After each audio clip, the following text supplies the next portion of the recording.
Hello, everyone. My name is Emily Santanum, and I was a former ANRI intern at the School for Advanced Research, and I'm currently the curatorial assistant at the Harwood Museum of Art up in Taos, New Mexico. So tonight we have another installment in our SAR Artist Live series. We will be joined by Arlo Namingha, and we'll give him a couple of minutes to join in. In the meantime, I would just like to mention that I'm speaking to you from Taos, the occupied indigenous land of New Mexico, which is the unceded ancestral territories of the Pueblo, Dene, and Apache peoples. And it looks like Arlo has joined, so let me go ahead and add him in here. Okay, that should have sent in, so hopefully he will be joining me in just a minute or two. Oh, perfect. We have a very cool behind the scenes shot right now. So as Arlo starts getting his camera ready and helps get situated for tonight, I can go ahead and introduce the series. So as I said, this is our SAR Artist Live series, which lets viewers peek behind the scenes into the workspaces of talented Indigenous artists like Arlo. And this season, we've been exploring the Grounded in Clay exhibition and are specifically talking to the curators of that show. And the project gives authority and voice to the Pueblo Pottery Collective, a group of over 60 individuals from 21 different tribal communities. And each individual selected, curated, and wrote about pieces from either the Indian Arts Research Center in Santa Fe or the Vilcek Foundation in New York City. So as I said, tonight we're very lucky to be joined by Arlo, who I'll go ahead and introduce now. Arlo, a native of Santa Fe and a citizen of the Tewa Hopi tribe, was born into a family of internationally recognized artists. His sculptural works, made of bronze, polished wood, and stone, are reductionist interpretations inspired by the landscapes of his home, the culture of his community, and the lasting impact of modernism. His work engages universal themes of exchange and collaboration and can be assembled and arranged differently by the artist and the viewer, demonstrating the possibility of exchange and the coexistence of divergent perspectives in art and beyond. He is bound to and inspired by the land, beliefs, and symbols of his Tewa Hopi community in New Mexico, but his artistic expression is rooted in modernist minimalism. His work is both regional and global, personal and universal. So Arlo, thank you for joining us. Would you like to introduce yourself in your own words and maybe tell us where you're joining us from? Sure. Arlo Namingha. And as you mentioned, I'm primarily a sculptor. I also dabble in jewelry, printmaker, various different types of mediums. But yeah, I'm actually here in the gallery here in Santa Fe. In our family's gallery, Niman Fine Art. So that's where I am coming to you from. Perfect. Thank you so much. I guess at this point in the conversation, I'm sure our viewers are interested in seeing a bit of behind the scenes from the gallery. If you're interested in showing us a couple of pieces there or talking about some of the works that are in the gallery now, we would love that. Sure, I can do that. I'm in the gallery right now, so we have several pieces on display. Maybe I'll go ahead and I'll switch this around and I'll just kind of give you all a tour of the gallery quickly. Okay. So as you can see, there's several pieces that are on display. These are some of the wood pieces on the wall. A small piece here on the left is the interactive work that you mentioned. And I'll kind of walk around here. It's one of my father's paintings, Dan Namingha. Wow. Here's are some of the interactive stone sculptures that you mentioned. And so what I do is I use kind of the foundation of our culture, the symbolism, very minimal. So what you're seeing are half katsina faces, using the negative space as the eye. So it's this piece is titled Clouds. And there's a control break technique that I use. And so the texture inside will actually lock all the pieces back together, but I invite the viewer or collector to be involved So you can disassemble the pieces and create your own compositions. In that sense, it creates somewhat of a dialogue between myself and the viewer. Here's another one. It's titled Balance. So a lot of them addressed kind of current issues. I think balance is something that we really need in the world today. And so that's what this refers to. It relates to also the idea and the design, symmetry of the piece, creating that aesthetically as well. Some of my father's paintings. Wow. Here's a stone and wood piece combo that I did. This is titled Timeline. It's looking more at a landscape, but more in a geological perspective. So just kind of telling a story of Mother Earth, but again, over time, there's the Texas shell in there. You'll see on the left that white, and it has the old seabed floor, so it has a lot of the fossils and things in there. And the top part, and kind of relating to, with the texture in there, playing with light and shadow, relating to the idea of passing clouds or some of the cliffs that you see in the southwest region, the horizon line that you'll find out on the Hopi reservation, the very different textures, combination of various different types of wood from various different locations, just creating some type of harmony. And then there's another bottom level. I'll kind of show you quickly where some of the larger scale pieces are. And some of my father's paintings. It's a large sculpture in the center there, which is titled Strength and Equality, which relates to the idea of, it's very simple by, again, relating to the idea of current issues. If you stand it vertically, it's these strength marks that we have out at Hopi that we use during some of our ceremonies. Some of the women will wear these markings during the ceremonies. So if it's standing vertical, it's these two vertical lines, symbol of strength. And then, of course, if you lie horizontally, it's the equality symbol. Okay, so this is another piece that anybody who purchases a piece or is living with the piece can sort of interact with it. This one is, yeah, you can stand it vertically. This is the larger scale, so it'll be a little more difficult. This is about half a ton is what this weighs. Wow. And what's the material in that one? It's Indiana limestone. Limestone. And I actually ended up doing a project with the St. Vincent's Hospital here. They wanted to do something to honor or recognize the doctors and nurses during the whole pandemic, and asked me to submit some kind of ideas. And this is one of the pieces they submitted. They liked the meaning behind it, and so they asked me to do some small jewelry pieces, which were stethoscope cuffs, which I wasn't quite too sure what they were, and then also badge charms for the nurses. And so what we did is they liked the idea, and the strength marks, warrior marks, signifying the strength and courage that they had to come and do the work that they were doing every day, and the equality symbol part of it, and relating to the idea of no matter who came through the doors needed the treatment and was treated with equality and dignity and so forth. And so we did that. So that was part of that project there. And there's one of my bronze pieces, which is a butterfly relating to metamorphosis and change, but again, hidden symbolism in there. The wings, actually, if you look at it, are half katsina faces with the negative space being the eye, so those became the wings. And then the body is really referring to, or I drew from the old Tihu Katsina dolls, which are those old ancient dolls, and so that kind of form is hidden in there as well. And then, so bronze by my father, which is Kwahu, which is an eagle. One is more contemporary, it's a points connecting piece relating to humanity as well. And then there's another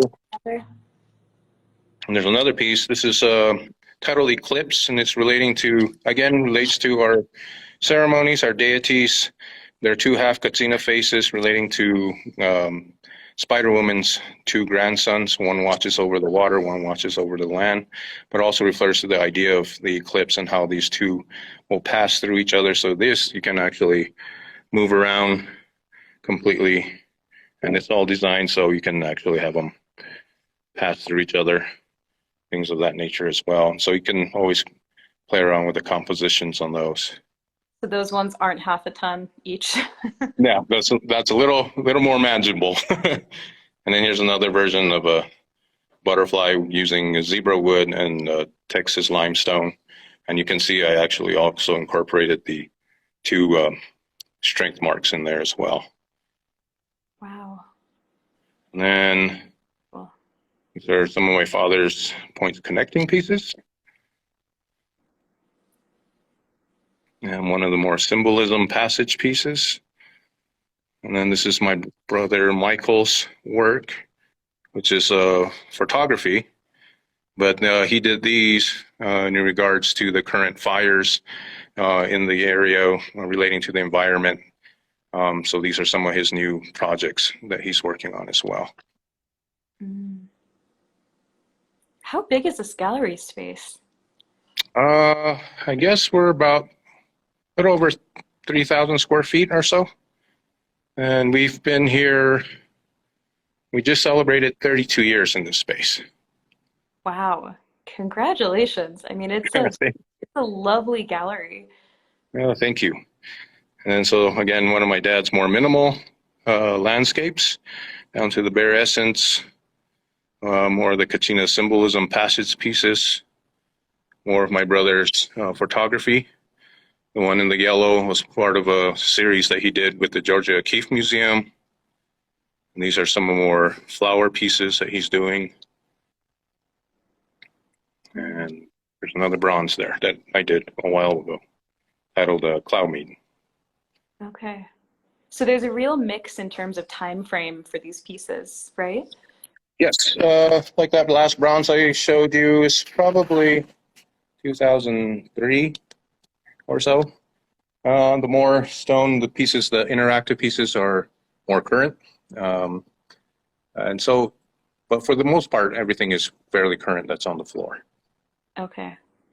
Well, thank you for showing us around. I feel like that gives us a really great sort of groundwork to then discuss sort of some of your background and how you came to the arts.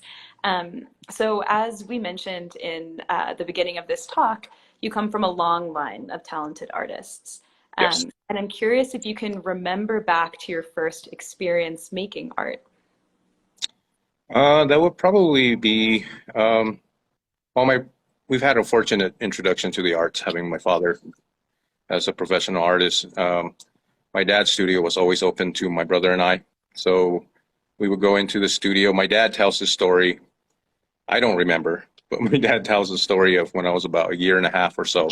He had just completed a large scale painting, and there was a child safety gate, and apparently I snuck through, and he had just finished it, signed it, and I decided to add my own twist to it. So my first collaboration, I don't recall, but again, we just had full access to the studio. We have free ranges to explore, whether it be sculpting, painting, and we had lessons, still life drawings, things from him initially, and then playing music. My dad and I played guitar quite a bit together. So there was just all this creativity, and then also just growing up and partaking in our ceremonies, creating. That's how I started out. I was actually a Katsina doll carver, and it was mainly for ceremonial purposes. And then eventually I started marketing them. And for me personally, that I was doing very realistic work, and it became a little repetitive for me. And so I started breaking down the imagery and the thoughts and the idea and the symbolism, playing with light and shadow, negative space, positive space, and so forth. And because my schooling is more in architecture and being a draftsman. So I guess eventually it's somewhere in the middle. And then you mentioned the having the long lineage. We come from the Namingha family. So my great-great-great-grandmother is Namingha, and then we come from the Annie side of the family. My great-grandmother, Rachel, the pot that I wrote about, fortunately grew up knowing her. And both my great-grandparents on both sides of the family, actually. And then my grandmother's Dextra and my father. So we've always kind of been surrounded by the arts. I actually learned how to create pottery from my grandmother Dextra out at Hopi, just spending time out there partaking in the ceremonies. And so she would have me in her studio where she's making her pottery. So I created some pieces that with her, and learned the entire process of firing, polishing and doing all that kind of thing. And so again, it's just been a fortunate introduction to the arts for us personally. Yeah, definitely sounds like that. It almost feels like you can't think of one memory in particular because your entire childhood was just We're just open. kind of surrounded by it constantly, you know. Yeah. I mean, you talked about having dabbled in different mediums, making pottery with your grandmother and, your history as a katina carver. I'm curious how you came to your current medium of sort of making these interlocking, interwoven sculptures. Well, like I said, I kind of the realistic work became somewhat repetitive, and so I just started breaking down the ideas. And then as you grow, you travel, and then all these current issues become a part of your thought process and what you want to convey. And then so I started really breaking down the imagery, and I've always been again inspired by architecture. Um, And so I've always studied structures and buildings and things of that nature. I've always been drawn to the three-dimensional form. My work became very minimal. I've always really liked simplicity. I like to address these issues, but I like to do it also in a serene way. And I guess the idea of the interactive works that almost came about through necessity, because I don't really have any assistants in my studio and I'm working on these large stone pieces. And my great-grandfather, Emerson, who was married to Rachel, he was a stonemason. And so I hung out with him when I was a young kid. So he showed me, he's the one that taught me how to break apart these blocks of stone and things of that nature. So I remembered that. And so out of necessity in my studio, when I had these larger pieces of stone, I started using that particular technique of breaking the stone apart to get to the essence of what I wanted to use or utilize.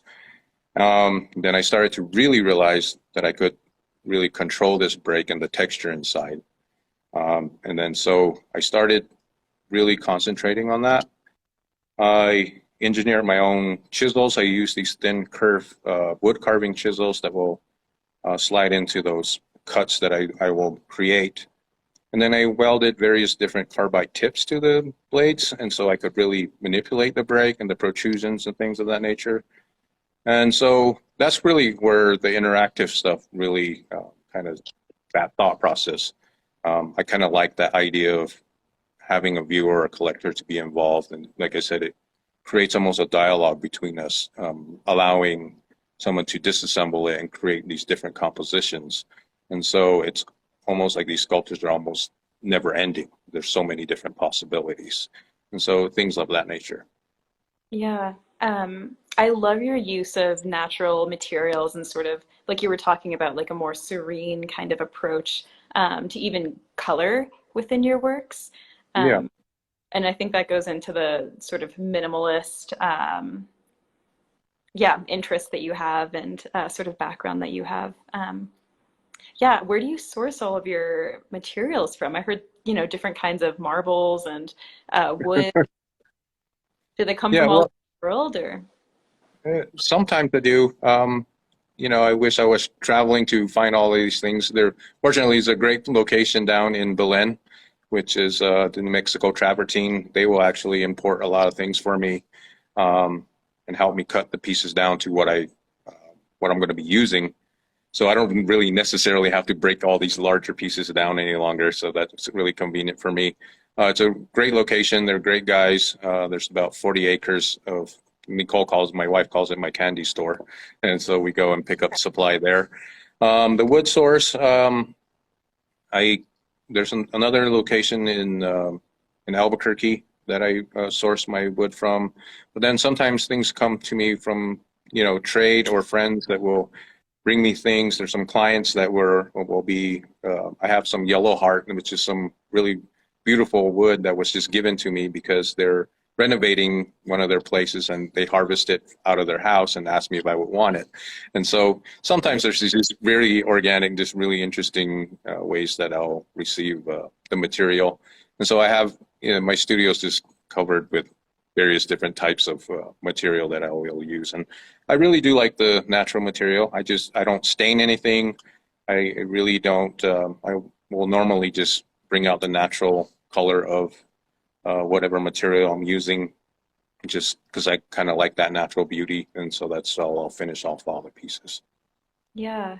Do you always plan what you're going to make out of those materials, or sometimes do you like lay your hands on a given piece of wood and you're like, no, actually you're meant for something else? Yeah, sure. I mean, it's sometimes I have thoughts and ideas. I have tons of sketchbooks that I source my ideas from, things that I want to convey. But a lot of times I just kind of go with the flow, especially those wall pieces that I just showed you. I kind of like to just uh, let them build, especially because I'm combining so many various different types of material and wood and stone. So I kind of like to just let them evolve over as I'm working through that process. So those are primarily the ones that I kind of work that way with. And then when you are working with natural material, it's kind of that song and dance anyway. It's Mother Nature definitely keeps you humble. Um, you never know what you're going to find. You know, it's she always tends to beat you, and yeah, it's there's going to be hidden pockets. There's going to be split here and there. You know, it's you kind of just have to learn to work with the natural materials. You know, it's it's kind of I really like working with that through that process. That's really great. I would like us to transition a little bit to your role as a curator for Grounded in Clay. Mhm. As you mentioned, you curated and chose a jar in SAR's collection by your great grandmother for the exhibition. So, would you like to, or are you available to read one of your essays, or maybe talk about how you chose this work and how her designs continue to inspire your own artistry? I don't have the catalog in front of me or the book in front of me right now, but sure, I can. You know, when we were invited to go and be a part of this project, just being in that space and viewing the collection was pretty remarkable. Um, my great grandmother, she just had a great laugh, and I remember spending so much time with her, um, as well as my grandmother Dextra. But um, I chose that particular jar because it's a design that the entire Namingha family kind of share. It's kind of universal among the family. It's those the tails, the bird and the tails. And I remember all the stories and the meaning behind it, and being told to me of what these symbols meant, and leading to the four directions and so forth. I also remember, I think I wrote in the essay about my personal experience. I was out taking part in the ceremony out at Hopi, and I was spending a lot of time at my great grandparents' house. And my grandmother and my aunts had asked me if they had some of the designs that they shared with each other um, on old newsprint, and it was starting to fade and so forth. And so they asked me if I had the time, if I would copy all of these designs and uh, put them on a more stable type of paper for them. And so I spent this entire summer up in I had a two-story cinder block a stone home. So I spent the entire summer. I remember being up there copying all these designs, and as I was working, I had so many questions, and so they were explaining to me exactly what all the symbols meant in these particular designs and what they meant, and so forth. And so that's when I saw that particular design, it just kind of it just made sense to utilize that because it's kind of universal and shared among the entire family of the entire Namingha family. I've seen it used repeatedly. Mhm. You also mentioned that there were several ceramic pieces in the collection made by members of your extended family. So Mhm. I'm curious how you whittled down with all those incredible options to just choose one to write about. Oh, it was amazing. It was yeah, I had maybe three or four that I kind of loomed over. And actually, we went back a second time before I made my final decision. My brother had chosen my grandmother Dextra's piece, and then my dad chose Annie, and so it would just felt fitting to include my great grandmother Rachel. Hmm. And what was really amazing about the catalog is they were able to also put in a photo of a work that you did inspired by that design that you're talking about. Can you talk a little bit about the process of making that piece?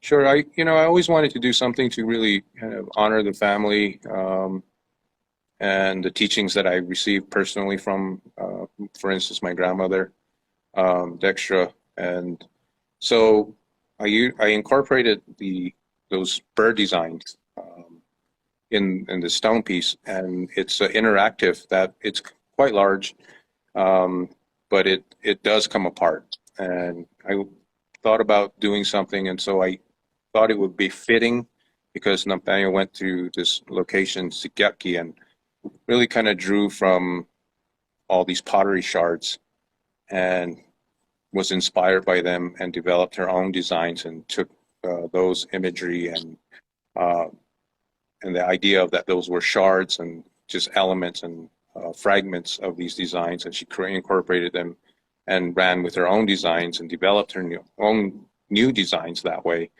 And so I like the idea of doing this interactive piece that does come apart, almost referring to the idea of the shards as well. So referring to that kind of storyline, but then incorporating the Nathaniel designs in there to honor them. And the one that's I think in the catalog is I dedicated to my grandmother Dextra, and is now in a museum, I believe in New York. That's such a great story. Yeah, I guess one more question I have about the Grounded in Clay exhibit is if you've been able to visit it now that it's up at MIAC, and if you have, what that We did. experience has been like. It was incredible. We went for the opening. My brother and I, and my wife and my brother's partner, David, we all went up and were able to be there for the opening. It was amazing to see all the pieces on display and all the various different essays. It was pretty powerful and incredible to see them all in one location. Really exciting exhibition that they really put together, and the catalog, the book's really incredible.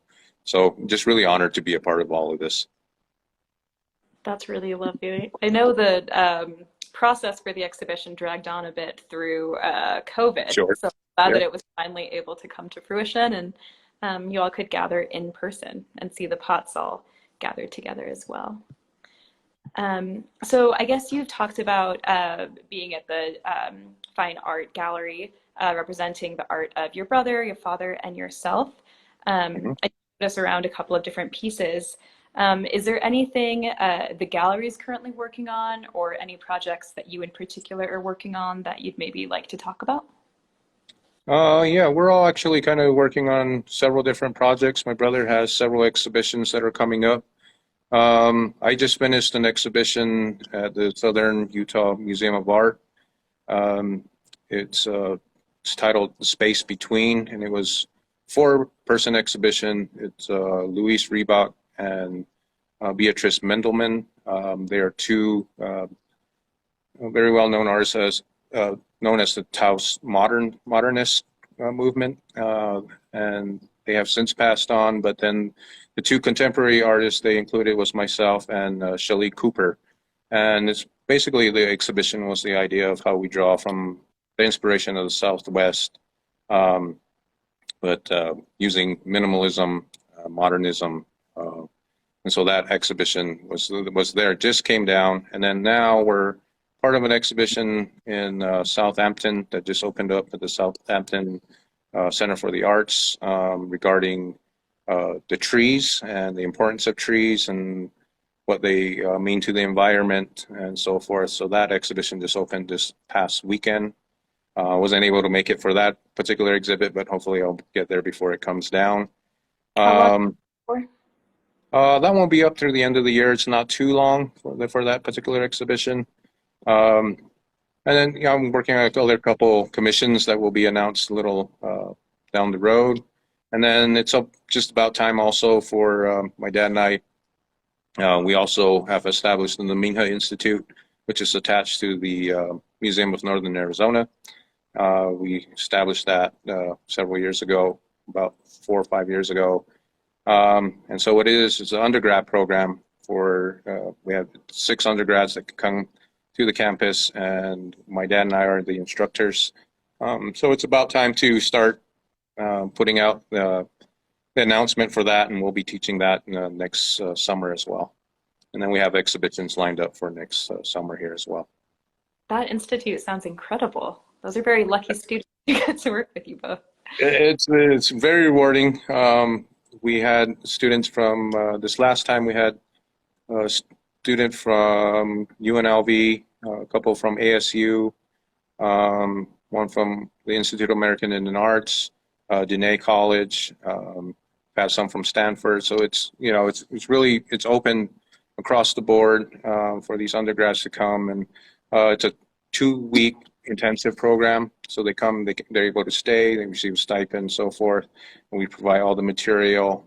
What's great is they have full access to the museum, they have full access to, they get a tour of the collections, and then we're able to, then they have an exhibition at the end of their session as well. So they're able to do all that. And we teach them also about the business side of things as well, of presenting or representing yourself as an artist and so forth. And then, but then it's primarily we do teaching with painting and sculpting.